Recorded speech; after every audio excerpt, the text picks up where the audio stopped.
Espírito vivificante nos nossos corações. Eu já te agradeço por tudo, em nome de Jesus, e que o povo de Deus diga amém e amém. Vou pedir que você abra sua Bíblia comigo, no Evangelho de João, capítulo 8.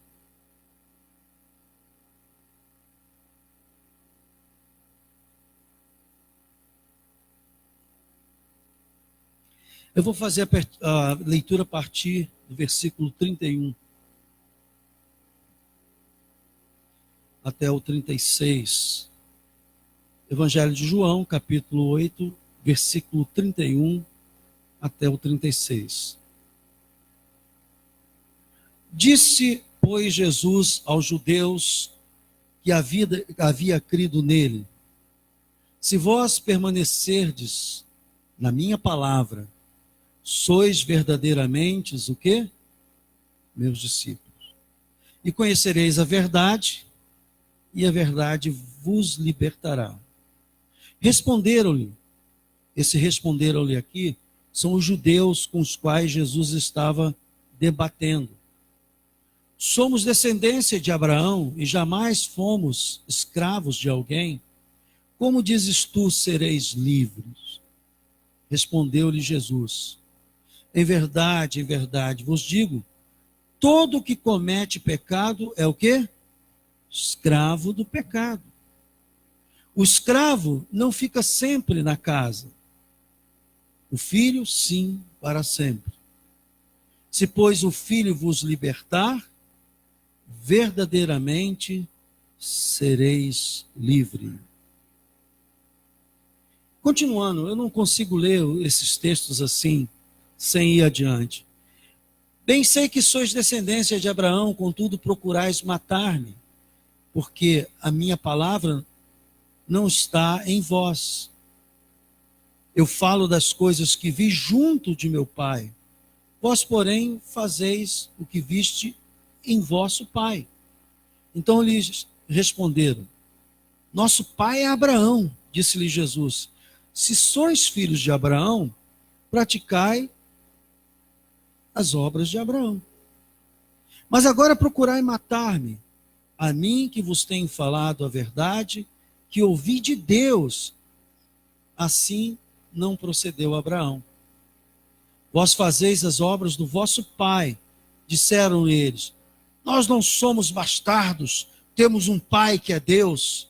Replicou-lhe Jesus: se Deus fosse de fato vosso pai, certamente me havíeis de amar, porque eu vim de Deus e aqui estou, pois não vim de mim mesmo, mas ele me enviou. Qual a razão por que não vos compreendeis a minha linguagem? É porque sois incapazes de ouvir minha palavra. Vós sois do diabo, que é o vosso pai, e quereis satisfazer-lhes o desejo. Ele foi homicida desde o princípio e jamais se firmou na verdade, porque nele não há verdade. Quando ele profere mentira, fala do que lhe é próprio, porque é mentiroso, é pai da mentira. Mas, porque eu digo a verdade, não me credes. Quem dentre vós me convence de pecado? Se vos digo a verdade, por que razão não me credes? Quem é de Deus, ouve as palavras de quê?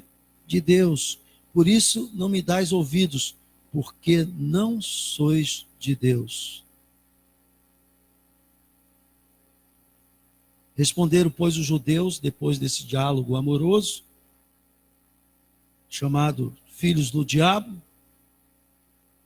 Não estou falando isso porque tem muita gente, quando o pastor fala uma palavra mais forte, não podia dizer isso, tinha visitantes na igreja, cuidado com isso.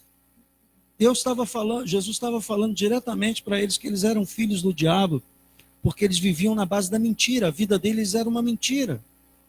A fé deles era uma mentira. Então, respondeu, pois, os judeus, e disseram: porventura não temos razão em dizer que és samaritano e tens demônio, ainda chamaram Jesus de endemoniado.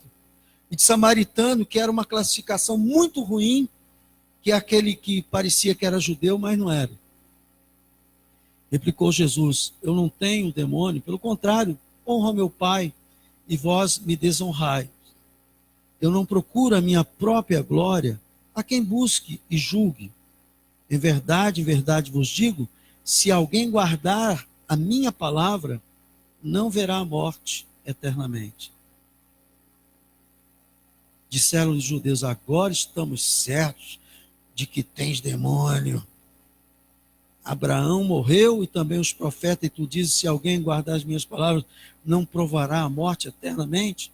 És maior do que o nosso pai Abraão? És maior do que Abraão, nosso pai que morreu? Desculpe. Também os profetas morreram. Quem, pois, te fazes ser?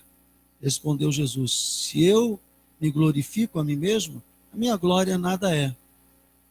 Eu uso muito esse versículo quando a pessoa enfeita muito pavão a respeito dela. A Bíblia diz que esse tipo de elogio a si mesmo não tem valor. É um princípio bíblico. Por isso, cuidado quando você fizer alguma coisa e se autoelogiar, porque a Bíblia diz que isso não tem valor. Alguém tem que valorizar isso. E não é você se autovalorizar, porque isso é visto como arrogância, como vaidade, como orgulho. Ok? Eu estou dando uma dica disso porque tem pessoas que elas são tão carentes de reconhecimento que elas começam a dizer do que elas são, do que fazem e tal. Eu prefiro dizer que sou a mula que Deus usa. Amém? De vez em quando está distraído. Respondeu Jesus: se eu me glorifico a mim mesmo, a minha glória nada é. Quem me glorifica é o meu Pai, o qual vós dizeis que é o vosso Deus. Entretanto, vós não tendes conhecido, eu, porém, o conheço.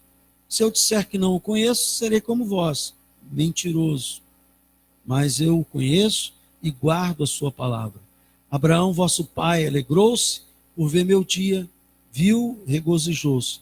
Perguntaram, pois, os judeus: ainda não tens 50 anos e viste Abraão? Respondeu-lhe Jesus: em verdade vos digo, que antes que Abraão existisse, aí pronto, aí eles fecharam o tempo. Porque só diz, eu sou Deus. Então Jesus disse, vocês estão pensando que eu estou brincando? Não estou dizendo que sou filho de Deus igual a Deus, não. Eu sou Deus. Aí então pegaram em pedras para atirarem nele, mas Jesus se ocultou e saiu do templo. Meus irmãos, existem promessas que acontecem automaticamente na nossa vida espiritual. Por exemplo, quando uma pessoa entrega a sua vida a Jesus, arrependida dos seus pecados, e crer que Ele é o Salvador, e por meio da cruz esse sacrifício a alcançou, é automática a salvação dele. Dá para você entender isso? Diga amém. Ele crê e recebe pela fé e ele é salvo. Então são promessas que automaticamente acontecem. Mas existem promessas que têm que ser entendidas e conquistadas. Eu vou repetir aqui. Há promessas na Bíblia que você tem que entender e conquistar. Elas não se cumprem automaticamente. Vou dar como exemplo uma situação que você vai entender muito interessante. Existe a Constituição que diz sobre muitos direitos, e alguns desses direitos se cumprem automaticamente, mas outros têm que ser elaborada uma lei ordinária, tem que ser elaborado um decreto para que aquilo possa funcionar. Então, muitas vezes nós temos aqui nas nossas mãos a Constituição, as leis principais, os princípios principais da palavra de Deus. Agora, eles têm que ser entendidos. E muitas pessoas, tal qual esses judeus aqui, tinham uma interpretação do Velho Testamento que não se coadunava com aquilo que Jesus veio fazer. Eles esperavam o Messias, mas eles esperavam um Messias que viesse batalhar e guerrear por Israel, tirar do domínio romano, fisicamente, politicamente, e ter o seu território liberto. A ideia deles de um Messias, de um libertador de Israel era essa. Mas Jesus começou desenganando eles assim, olha, o reino de Deus não dirão ei-lo aqui ou acolá, porque o reino de Deus está dentro de vós. O reino de Deus não vem de forma aparente. Ele não é algo que você faça fisicamente, ele é algo que acontece espiritualmente no interior das pessoas. E isso é tão sério que algumas igrejas ainda mantêm uma teologia que acredita que o reino de Deus ainda vai vir. Quando Jesus disse que o reino de Deus já chegou. Quando ele começou a sua pregação, ele disse, eis que o reino de Deus é chegado. Vou dar um exemplo aqui que você vai entender. Você já viu esses filmes que falam sobre o arrebatamento da igreja? O arrebatamento realmente vai existir. Mas eles dizem que haverá um período de 1000 anos e que haverá arrependimento para os judeus, que haverá uma salvação especial para o povo de Israel. Quando a Bíblia diz que Deus igualou todos os homens, todos pecaram, todos carecem da graça de Deus, e ele diz que as promessas que estão lá, referentes a Abraão, referentes a Davi, é para o povo de Deus. Quem é o povo de Deus hoje em dia? A igreja. Então aquelas promessas é para a igreja. Só que eles, assim como os judeus na época de Jesus, não admitiam algumas coisas. Por quê? Porque eles não tinham o esclarecimento do Espírito Santo das Escrituras. As Escrituras não eram reveladas. Não sei se você já leu aqui a semana passada, eu acho que eu usei esse versículo aqui, que eu disse que durante os séculos foi impedido as pessoas de entender, mas que agora, com o advento da chegada de Jesus, o entendimento das pessoas foram abertos, e agora estava revelando coisas que muitos ansiaram ter revelados, mas não foi revelado, e que está sendo revelado à igreja. Você lembra disso? Diga amém. Então, eu estou explicando isso tudo, por quê? A vida abundante que Jesus promete tem que ser conquistada por meio de libertação e por meio da fé. E eu quero falar hoje, nessa manhã aqui, especialmente, sobre libertação. E muita gente, quando pensa em libertação, só pensa na pessoa endemoniada, caída, sacudindo, e sai em nome de Jesus, sai demônio, e a pessoa... Libertação, irmãos, é isso, mas é muito mais profundo que isso. Libertação para mudanças, começa quando você, num determinado momento da sua vida, começa a ter a sua mente transformada. E eu estou falando aqui de libertação do pecado, porque o pecado escraviza. É isso que Jesus está tratando aqui. Ele diz assim, ó, quem pratica pecado é escravo do pecado. O tema aqui, ele começa tratando, ele depois passa para essa questão dos filhos, de ser filho de Deus ou filho do diabo, mas ele começa tratando sobre isso. E ele fala, olha, se vós permaneceres em mim e minha palavra permaneceres, sois verdadeiros meus discípulos, conhecereis a verdade vos... Depois, no versículo 36, ele diz assim, se pois o Filho vos libertar verdadeiramente livres... Então ele está falando de libertação, mas que tipo de libertação? Não é a libertação de demônios que ele está tratando aqui. É a libertação de uma mente pecaminosa, de uma vida pecaminosa, de uma vida construída em cima de valores errados. Por que ele disse que os discípulos aqui eram filhos do diabo? Porque eles construíram uma religião em cima de fundamentos errados. Então eu posso ser religioso e ser filho do diabo. Está de acordo com o texto? Sim ou não? Isso é muito sério o que eu estou falando aqui. Por isso que você ter uma religião formal apenas para satisfazer os olhos dos outros ou o seu, ou para apenas ter uma limpeza de consciência, mas se não for algo que transforme a sua vida, você pode pensar que está como os judeus, achando que é, mas não é. Por isso que as pregações que eu faço normalmente, elas têm um viés, que é o viés da transformação, da mudança. do cuidado com a vida espiritual e não apenas com a vida religiosa. E há uma diferença entre ter vida religiosa e vida espiritual. Vida religiosa fala da religião, das condutas, dos costumes, dos padrões estabelecidos e tal. Isso tudo é vida religiosa. Mas vida espiritual fala de uma intimidade com Deus. E isso é bem diferente.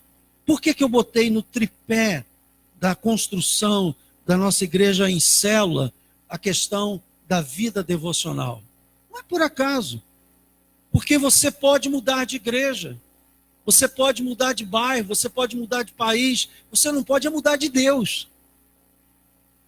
E é essa vida com Deus que vai fazer com que onde quer que você vá, onde quer que você esteja em comunhão com Ele. Agora, se a sua comunhão só for religiosa, então se a sua religião falhar, você vai falhar. Se a sua comunhão for apenas religiosa, quando você estiver fora da igreja, você vai fazer tudo aquilo que a sua carne deseja, porque você não tem intimidade com Deus, a sua coisa é apenas religiosa. Não era isso que Jesus acusava os fariseus? Chamava de sepulcro o quê? Caiado, bonito por fora, cheio de morte por dentro. Então, como é que eu tenho essa libertação para mudança? E o primeiro passo, e eu peço a sua atenção para isso, o primeiro passo para a libertação de mudança começa quando você fica desconfortável com algo que pressiona a sua vida. Tem uma situação que me deixa desconfortável. Tem uma situação que quando eu penso nela, eu quero virar logo a página. Fazer igual, estava vendo meu neto lá, ele quer passar rapidinho, não quer nem pensar naquilo. Se há uma situação em que você fica desconfortável, que aquilo te perturba, que você não quer pensar, que cria um incômodo interior, então você está precisando de libertação daquilo. Libertação para perdoar, libertação para receber perdão, libertação para mudar de conduta, libertação. Você está entendendo o que eu estou falando? Diga amém.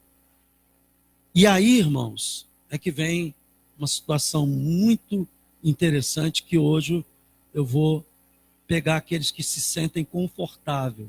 Se você está confortável com determinadas situações, dificilmente haverá mudança na sua vida. Você acredita que Deus sabe disso? Que se você estiver confortável numa determinada situação, você não vai querer mudança? Né? Lembra da teoria do Zagallo? Time que está ganhando? Eu estou confortável, está tudo bem, por que eu vou mexer nisso? E aí, você fica ali parado e não desenvolve a sua vida espiritual, a sua vida de intimidade com Deus, e você, sem perceber, aquele conforto é o seu cativeiro. E começa a cantar o hino nacional. Como tem crente patriota. Deitado eternamente em berço esplêndido, ao som do mar à luz do céu profundo, olhando as gaivotas e o mar, eu canto sempre para adorar. Obrigado, meu Senhor, não me tire desta.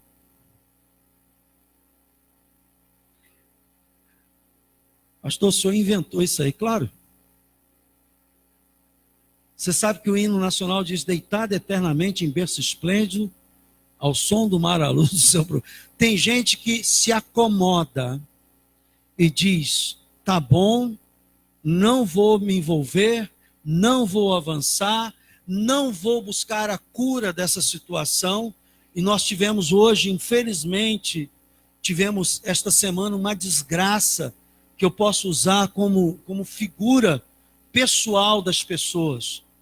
O desastre que nós tivemos agora lá em Minas Gerais, na cidade de Brumadinho. Eu guardei esse nome porque o Luciano Huck, ele fez uma entrevista lá com aquele museu de Atinga, né? Que é ali na região, e o camarada que eles foram fazer a brincadeira era justamente dessa cidade. O que aconteceu lá? Aconteceu que os cuidados devidos não foram, talvez, observados, mas foram observados apenas externamente. Alguma fissura interna que estava lá, ninguém via por fora, ninguém sabia, só com um aparelho potente de ultrassom, que poderia ser verificado, que é caríssimo, mas que talvez para não ter prejuízo a empresa não tenha feito isso, está lá uma fissura. Chove um dia, chove um mês, chove isso, e aquela água foi se acumulando, e o peso da barragem, que aparentava ser um, era outro. Num determinado momento, aquela fissura lá dentro não suportou o próprio peso, e o que é que aconteceu? Desastre. Preste bem atenção. Muitas vezes na nossa vida, quando nós não tratamos dessa situação de libertação, de situações que estão lá dentro, e você vai, como diz o outro, empurrando com a barriga, não vai tomando providências para que buscar uma ajuda no discipulador, na oração, no grupo de vida, no líder, buscar ajuda para que aquela situação seja contornada, muitas vezes uma ajuda técnica, muitas vezes a ajuda de um psicólogo, muitas vezes a ajuda de um advogado, eu não sei qual é a área, qual o problema, mas você vai deixando aquilo lá, sabe o que acontece?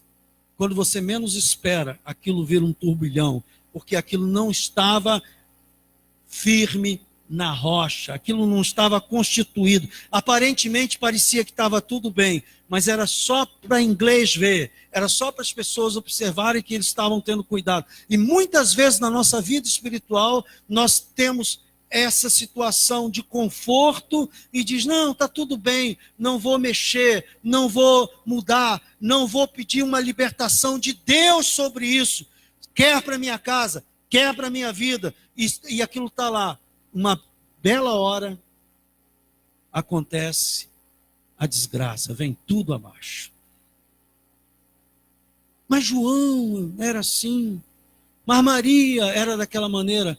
É verdade, João era assim, Maria era assim, mas havia coisas lá dentro que precisavam ser tratadas, libertadas, transformadas, e aí tudo foi por água abaixo. Se você está confortável com determinadas situações, dificilmente haverá mudança. Porque para haver mudanças tem que haver, primeiro, uma coisa chamada indignação. Eu não aceito mais ficar desse jeito. Indignação. Eu não aceito mais. Eu vou começar a lutar. E a Bíblia diz que as nossas armas são o quê? Espirituais. Você não vai sair dando pancada nos outros. Você não vai sair fazendo besteira da sua vida. A primeira arma que você tem que usar é dizer assim, eu vou ter um compromisso de oração com Deus, diário. Eu vou começar a buscar ao Senhor em espírito e em verdade. Eu não vou ficar apenas mantendo uma vida religiosa, aparente, bonita. Eu vou mergulhar de cabeça. Eu vou me envolver. Porque, ouça, vida religiosa não resiste aos impactos da vida e às armadilhas do diabo. Só vida espiritual, porque a única coisa que ele respeita é a sua vida com Deus, a autoridade que o Espírito Santo dá na sua vida, a intimidade que o Espírito Santo dá. Isso ele respeita, porque ele sabe que você tem comunhão com o Pai e todos os dias você é fortalecido e a tua palavra contra ele é uma palavra poderosa. Eu não sei se você já notou, mas eu não tenho muito jeito tradicional. E até esse negócio de dar paz do Senhor, eu fico invocado com isso, irmãos. Porque eu acho que são formas de esconder. Eu vou te fazer uma pergunta. Pastor, Você já deve ter sido abordado por algum crente que diz assim: você é crente, como é que você não dá a paz do Senhor? Aí eu respondi para a pessoa assim: existe bom dia sem a paz do Senhor? Me responda, existe bom dia sem a paz do Senhor? Não, então, quando eu dou bom dia para você, eu estou desejando a paz do Senhor, a graça do Senhor, o amor do Senhor, porque para ter bom dia você tem que estar com essa comunhão com Deus. Dá glória a Deus aí, amém? Mas, ainda hoje, eu ouvi uma pessoa comentando assim: pastor, nós temos uma vizinha lá que ela fica fustigando a gente para dar a paz do Senhor. Porque ela acha que só é crente quem dá a paz do Senhor. E aí, um dia desse, ela foi falar com meu esposo, e meu esposo, ela disse: bom dia e a paz do Senhor, né, irmão? Disse o nome do irmão. Aí, esse irmão que não é fácil, virou para ela e disse: irmã, a paz que a senhora tem, eu não quero não. Aí você sabe por quê? Eles são vizinhos do lado. E o pau quebra dentro de casa. E é palavrão de todo jeito. E agressão verbal de todo jeito. E chega à noite e ainda faz o culto. Mas se bobear, depois do culto ainda continua. As pragas lançadas, os palavrões chamados. Ele disse: essa paz eu não quero não. Então fique com um bom dia. Eu estou falando isso porque tem umas coisas evangélicas, e nesse particular eu dou graças a Deus de não ter nascido num lar evangélico. Porque eu não aprendi o evangelho assim, eu aprendi o evangelho do jeito que eu estou ensinando para vocês. Sem esses ranços todos. Sem essa preocupação religiosa toda. E eu digo uma coisa para você. Se você se oculta nisso, você vai ter problema. Porque, vou repetir aqui, religião enche a paciência para não dizer outra coisa. É a vida com Deus que vai te dar alegria. É a vida com o Espírito Santo que vai te dar alegria. Porque batalha nós temos todos os dias. E você precisa de força. E a Bíblia diz que é a alegria do Senhor que é a nossa força. E eu busco a alegria do Senhor aonde? No Senhor. Será que posso ouvir outra amém além da minha mulher? Obrigado, querida. Você é um amor.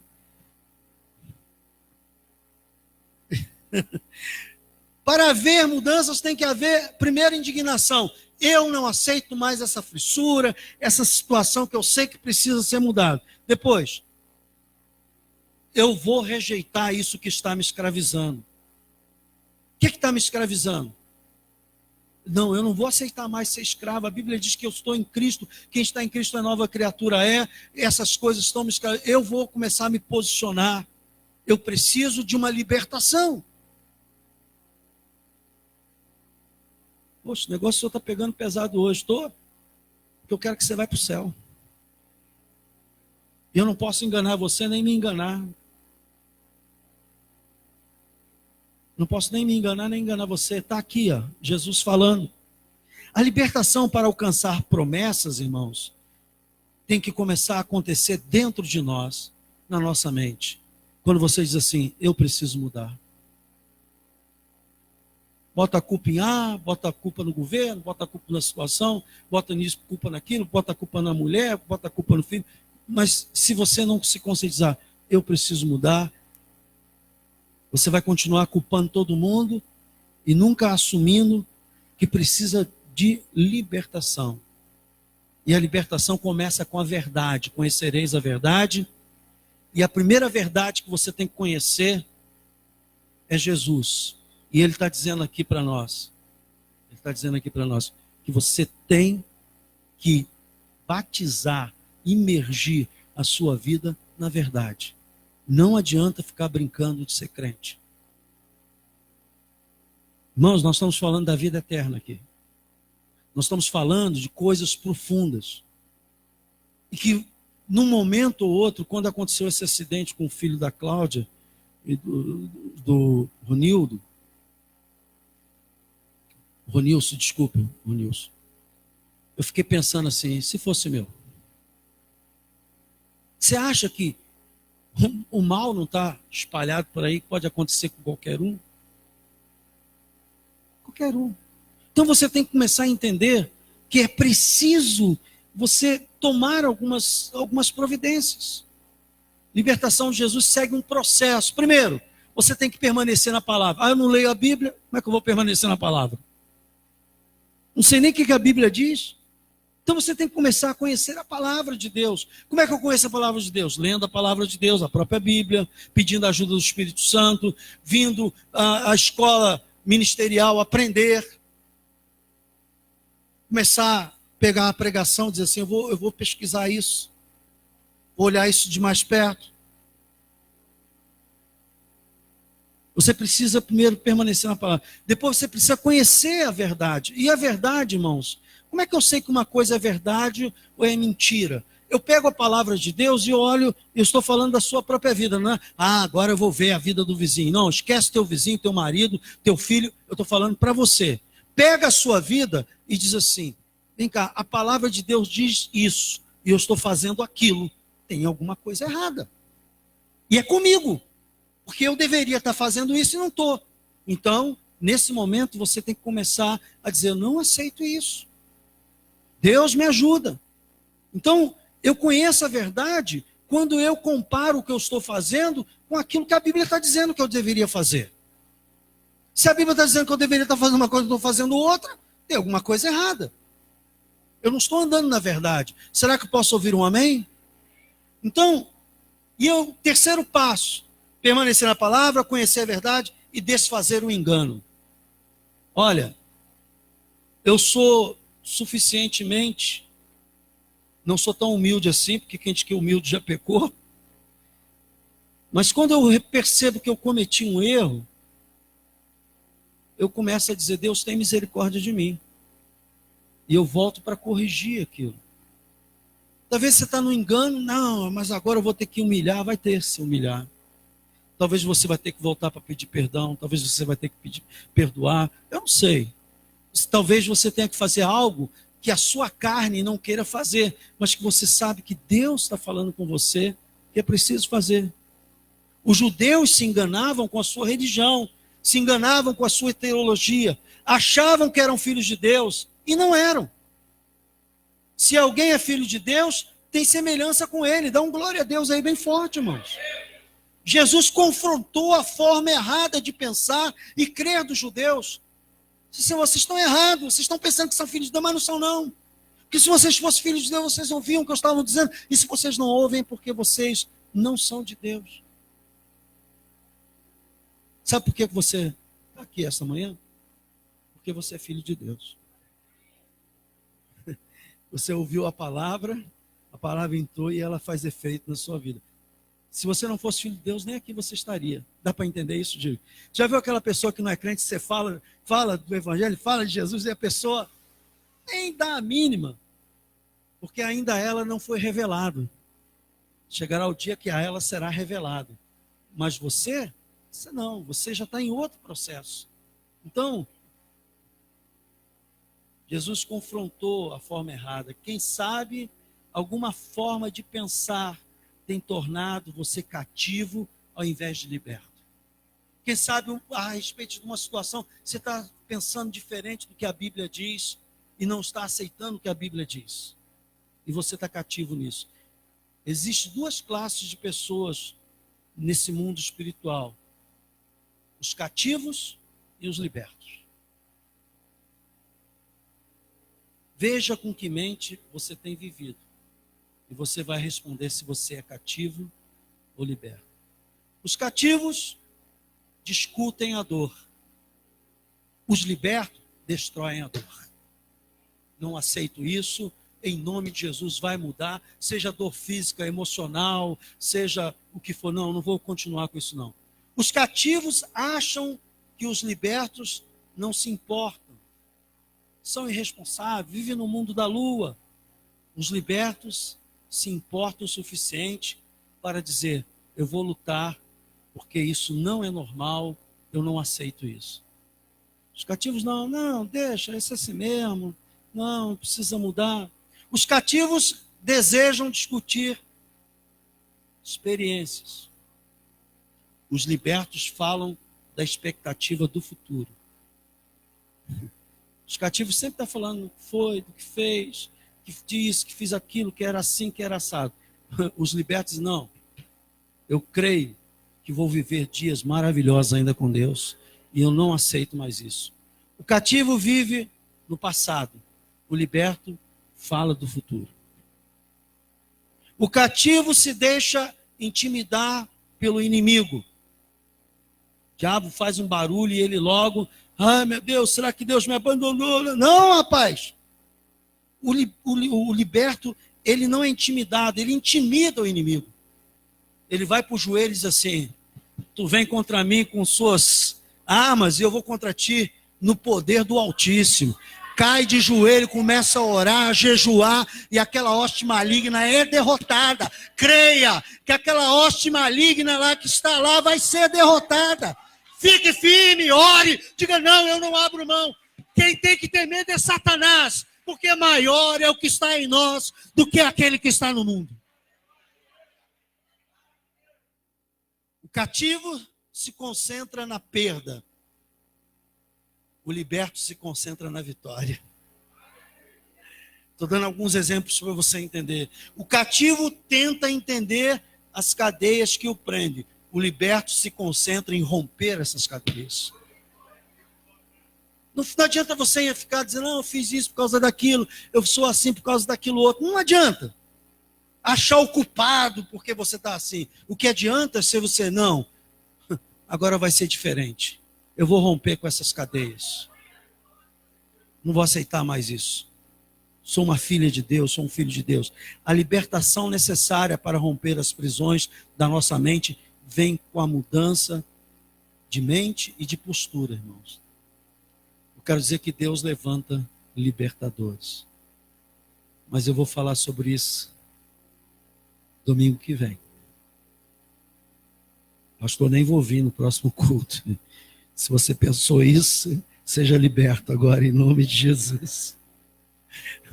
Minha esposa disse que eu tenho o hábito de adivinhar pensamentos, não é isso. De tanto lidar com gente e com a ação do diabo, depois que você ouve uma mensagem dessa, a tendência dele é tentar desdizer tudo que eu disse aqui. Não é bem assim, o pastor é radical, não é embaçado. A tendência dele é tentar desdizer no seu coração tudo que eu falei aqui. E eu vou dizer desde já, em nome de Jesus, eu rejeito que isso seja assim sobre a tua vida. Que você ouça a palavra de Deus, retenha a palavra de Deus, porque Jesus disse que se a palavra de Deus permanecer em vós, pedireis o que quiserdes e vos será feito. Vamos ficar de pé.